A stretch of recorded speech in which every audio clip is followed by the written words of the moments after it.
Well, the assumption has been blaming and hate are the natural, usual consequences of big epidemics. That with disease, almost by its very nature, we're hotwired for this type of hate and blaming.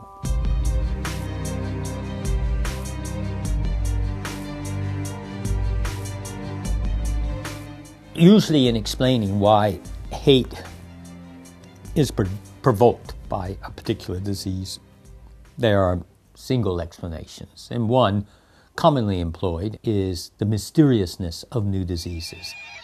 However, in past time, most diseases, almost all diseases, certainly in a modern sense of etiology, were in fact mysterious diseases.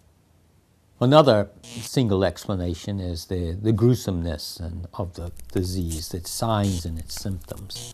And this works with cholera. It's a pretty disgusting disease.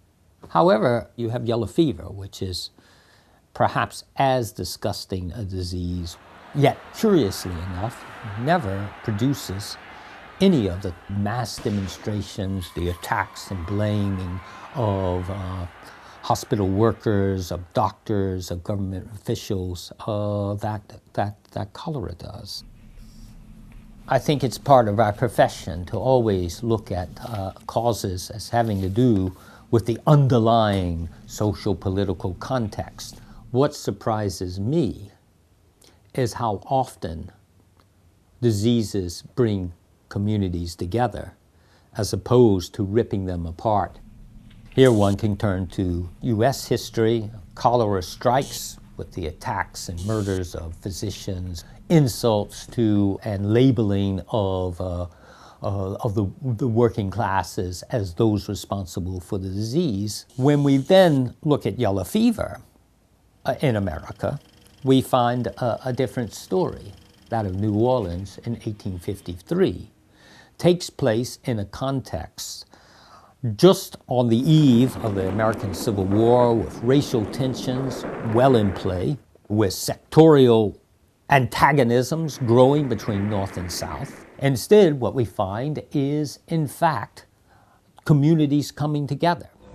This means that the germs have to leave the body of a sick person and enter the body of one who is well.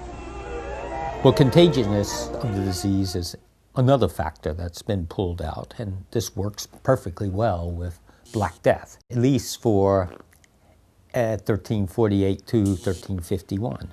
But this disease continues on through the early modern period, and it's not until the late 16th century and early 17th century that this blaming game begins again.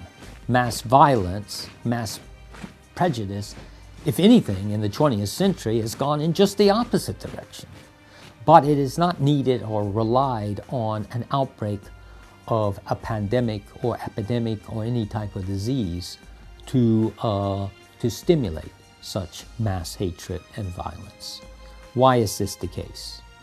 I don't have an answer.